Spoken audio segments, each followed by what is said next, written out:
So I had pipes leaking and I had roof leaks. It was a mess. It was a mess, okay? My name is Marianne. I'm a senior citizen. I live in Stowe Township. I've been here most of my life. My roof was leaking. The water was coming in the basement. The water was coming upstairs. It was just leaking right through. Now, I maintenance somewhat of my house, but I can't do it no more. I can't. But Action Housing sent people in.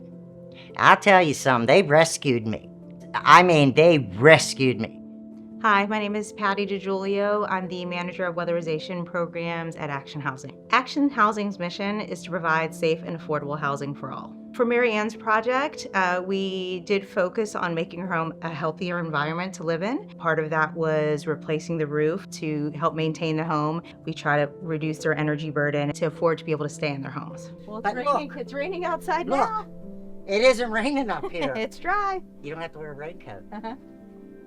My roof no longer leaks. My basement is drier. I don't have no leak coming from my dining room ceiling. My furnace guys that came in got me a new hot water tank, fixed my furnace. I didn't have to go up and down the steps every 15 minutes. My energy bills went down. When you look at my usage, there's a difference because my house is well insulated. What they thought I really needed to take care of the situation, it got taken care of.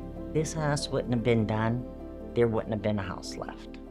Pittsburgh Gateways believes that part of solving the housing crisis is to train more contractors and more workers in energy efficiency and weatherization skills.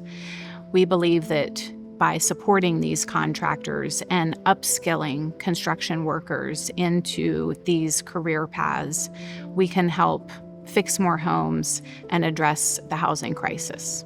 If a person has a safe home, they have a foundation and a roof over their head, they got something. They have a reason to stay. They have a reason to thrive.